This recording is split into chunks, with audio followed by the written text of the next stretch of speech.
At the height of its power, Rome seemed invincible.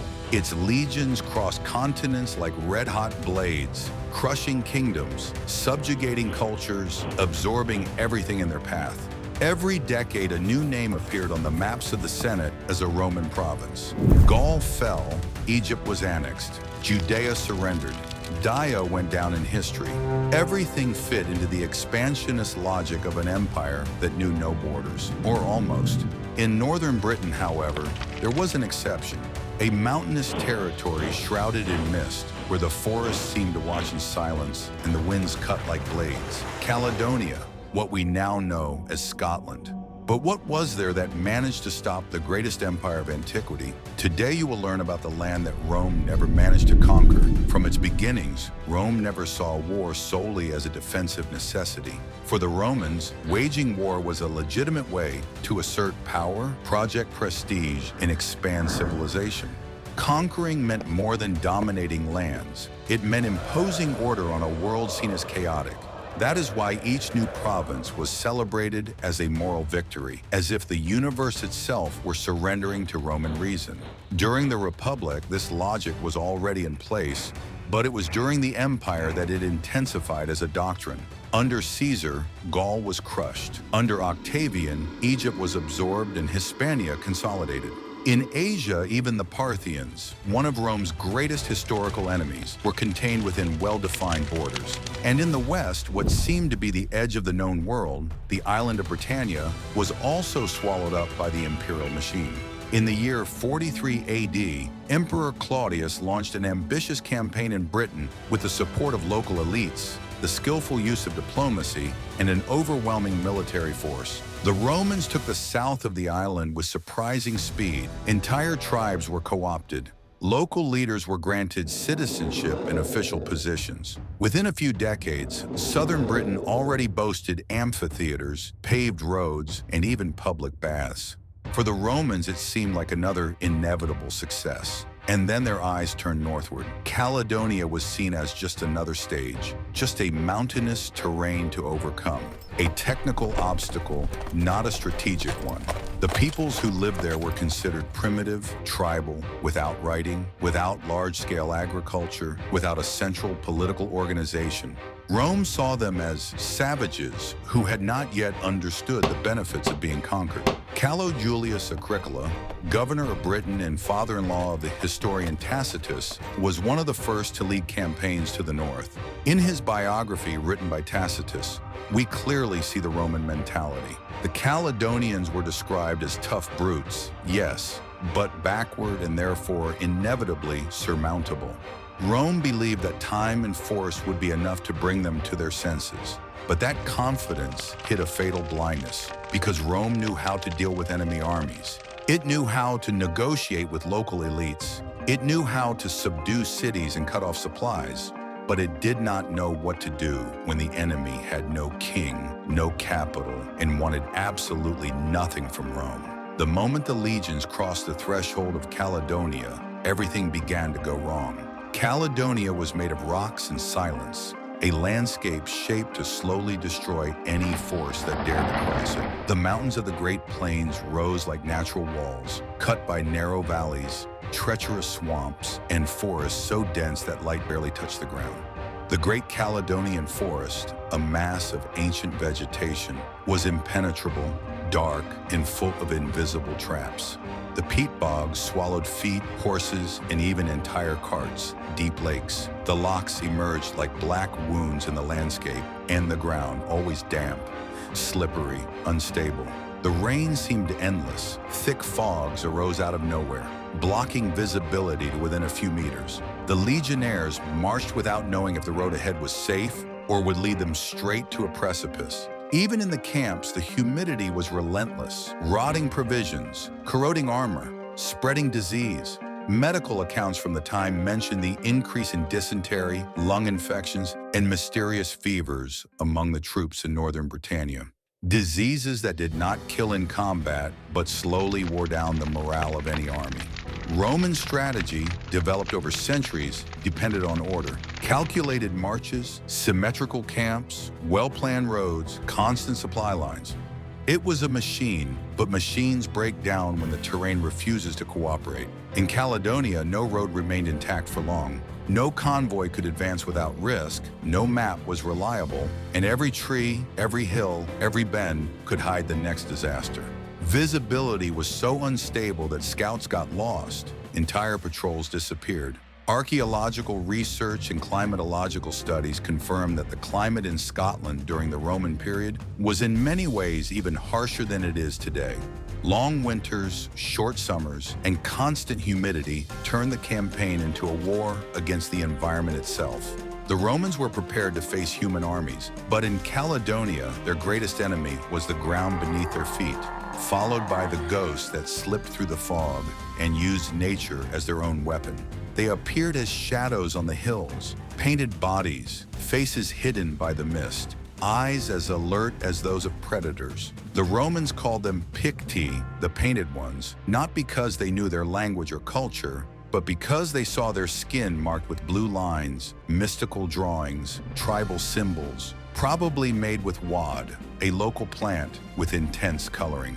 It was the only possible visual record of a people who left no writings and built no cities. The Picts were not a unified nation, but rather dozens of tribes and clans scattered among mountains, valleys, and forests, each with its own leader, culture, and way of surviving in one of the most hostile environments in Europe.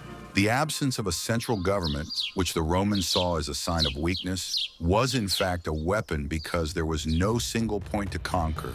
Each tribe was a head of the same snake. Cutting off one did not prevent the others from continuing to bite. They lived in circular stone structures called brocks, in isolated villages, almost always built in elevated places, difficult to access, with a strategic view of the surroundings. They knew where to tread, where to escape, where to ambush. They navigated between rivers and lakes in light, silent boats, using paths invisible to Roman eyes. And when pursued, they disappeared among the trees as if they were part of them. The most impressive thing is that they resisted not only with spears and tactics, they resisted with an idea that they did not need Rome.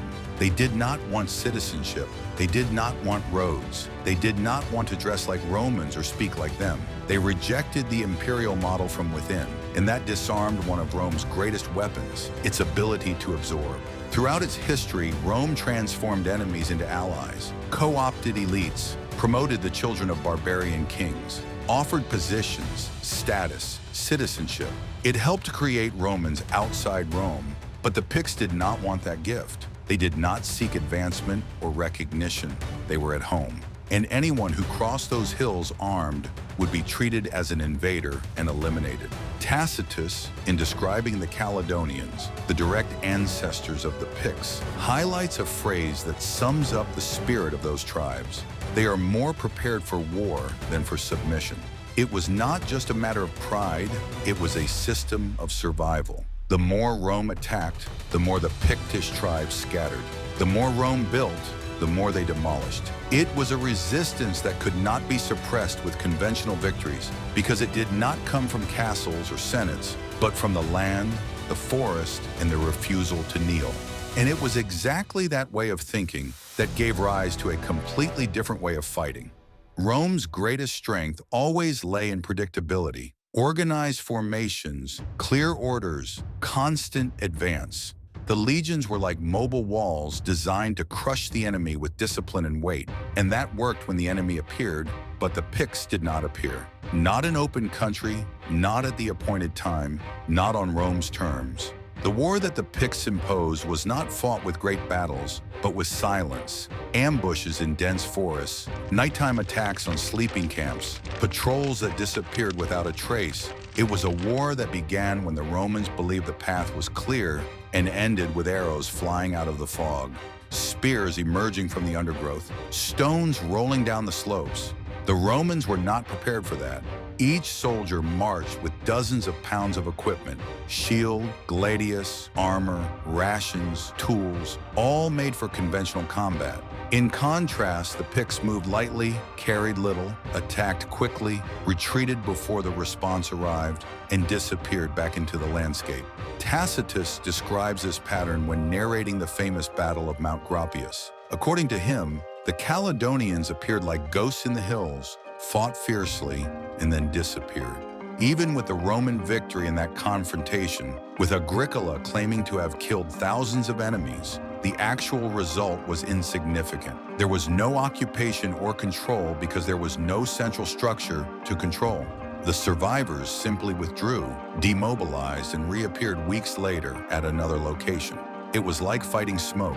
Each Pictish attack sought to destabilize the Roman routine. They cut off supply routes, interrupted messengers, spread fear, and made the Romans sleep with their hands on their weapons. And when a legion finally reacted, the enemy was no longer there. Sometimes they left only footprints, sometimes not even that. This war of attrition did not destroy entire armies, but it destroyed morale. And Rome knew the weight of that. A legionnaire without sleep, without food, and in constant fear became a less effective soldier. A commander under pressure from invisible attacks made wrong decisions. It was a war to survive day by day, and the Picts knew how to wait. They were in no hurry. They had no territories to defend, only a principle: to resist. When brute force failed, Rome resorted to what had always worked elsewhere in the world: control through terror. It was an ancient formula, cruel but effective. Destroy crops, block resources, take hostages, raze entire villages.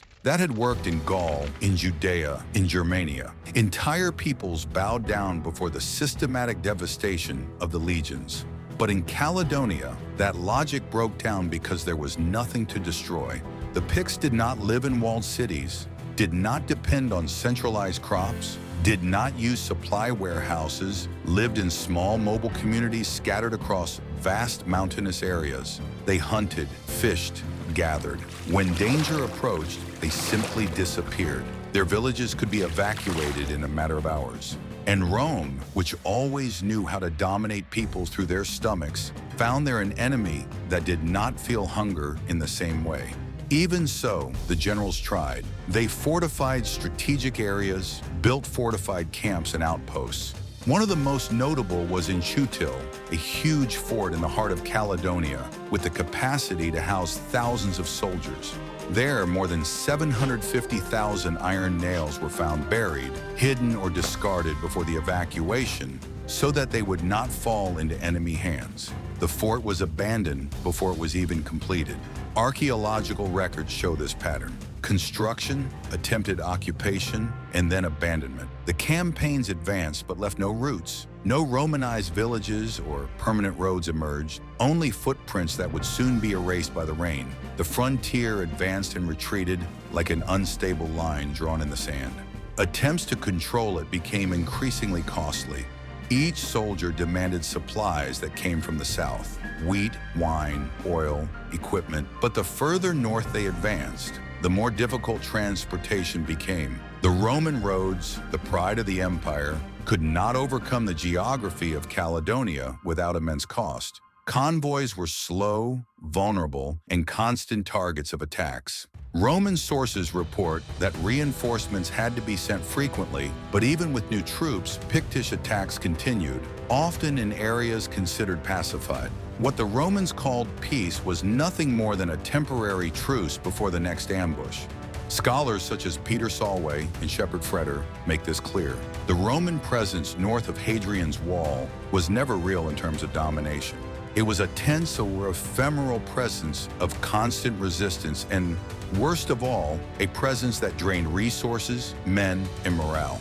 Rome then began to wonder if that land was worth so much effort. Behind every conquest, Rome made calculations. It was not enough to convince, it was necessary to obtain benefits. War was costly. Provisions, road construction, legionnaires' salaries, transport of supplies, construction of forts, weapons, repairs. For a province to justify its annexation, it had to repay with minerals, slaves, taxes, some form of tangible wealth, and that is where Caledonia became an unsolvable problem. Despite some mineral deposits in southern Scotland, such as iron, lead, and small veins of gold, their exploitation was practically unfeasible. The rugged terrain, constant rain, lack of infrastructure, and armed resistance made every attempt at mining a high-risk operation. There were no urban centers, no local elites who could be co-opted, and no established markets. Caledonia offered nothing that justified the massive investment it required. Even worse was transportation. The famous Roman roads, a symbol of the empire's logistical power, simply did not work there. The unstable terrain, cut by swamps, narrow valleys, and waterways, prevented the construction of direct and safe routes. The few roads that were built were winding, vulnerable to ambushes, and extremely costly to maintain. This not only made access to any potential wealth difficult, but also made the simple act of feeding a garrison a constant logistical challenge. The construction of forts in the north demanded everything. Large quantities of resistant stone, difficult to extract locally, had to be transported from afar, along with a constant labor force to protect the works during their execution, and then, of course, troops to occupy them, which in turn demanded even more supplies. The cumulative cost of maintaining just one prolonged campaign in Caledonia reached hundreds of thousands of pounds, and the gain was practically nil. No Roman city prospered there. This imbalance began to be felt at the heart of power. Sources such as the Historia Augusta reveal that during the 2nd and 3rd centuries, the empire's finances were increasingly compromised. The emperors needed to justify their spending to the Senate, and Caledonia was not delivering results. When Antoninus Pius decided to build a new wall further north, the Antonine Wall, he encountered political resistance. Many already saw this insistence on advancing northward as a strategic error, a diversion of resources that should have been invested in more productive regions. Archaeology offers us a silent but eloquent testimony. South of Hadrian's Wall, Rome left cities, mosaics, baths, markets, urban life. To the north, only isolated vestiges, abandoned fortifications, roads leading nowhere, a presence that never became permanent. In the end, the message was clear. Rome did not dominate Caledonia because Caledonia was not worth dominating. In the year 122 AD, Rome made a decision that was both practical and symbolic: to stop. After decades of advances, campaigns, and the unwavering resistance of the peoples of the north, Emperor Hadrian ordered the construction of a wall, but not just any barrier, a colossal structure that stretched for more than 117 kilometers from the Irish Sea to the North Sea. It was Hadrian's Wall, the new boundary of the empire. That wall was not just stone upon stone, it represented something that Rome rarely admitted: that there was a place where it was not worth continuing to advance. Fortified with towers, control gates, military units, and guard posts, it was the definitive answer to an uncomfortable question: how far can Rome really rule? The August history records that Hadrian had it built to separate the Romans from the barbarians. It was a physical line, but also an ideological border. From there began a world that Rome would no longer try to transform, only contain. For the first time, Rome accepted that there was a permanent frontier. It was no longer an expanding empire. It was an empire that needed to protect what it had already conquered. But that acceptance did not last long. Barely 2 decades later, another emperor attempted to erase that line. Antoninus Pius, with a less militaristic style of government, ordered the construction of a new wall, some 160 kilometers north of Hadrian's Wall, called the Antonine Wall. Unlike the previous one, it was less robust, made mainly of pressed turf on a stone base. Even so, it represented a clear attempt to regain the initiative, to push the frontier once again, to demonstrate that Rome could still expand. In less than 20 years, the attempt failed. The Antonine Wall was abandoned, and Rome retreated once again to Hadrian's line. The original border now became definitive. This back and forth between expansion and contraction revealed an uncomfortable pattern. The will to conquer still existed, but the capacity was no longer the same. And this marked the beginning of something much more profound: the transition from a conquering empire to an empire that needed to defend itself. In the year 208 AD, almost a century after the construction of Hadrian's Wall, Rome had still not managed to silence the north. The Picts continued to cross the border, burning posts, ambushing patrols, humiliating the Romans at their own border. It was then that Emperor Septimius Severus decided to resolve the issue once and for all. He did not delegate. It was he himself, already elderly, ill, but determined to crush Caledonia. He took his two sons, Caracalla and Jetta, with him and mobilized one of the largest forces ever seen on British soil. It is estimated that more than 50,000 soldiers participated in the operation, a gigantic number for the geography of the place. The plan was simple: annihilate. Severus did not want to convert, build, or negotiate. He wanted to eradicate the resistance. According to the historian Dion Cassius, he may have said, perhaps apocryphally, but nonetheless symbolically, subjugate the entire land, kill all who resist. And that was exactly what he tried to do. The legions advanced like a tide of destruction.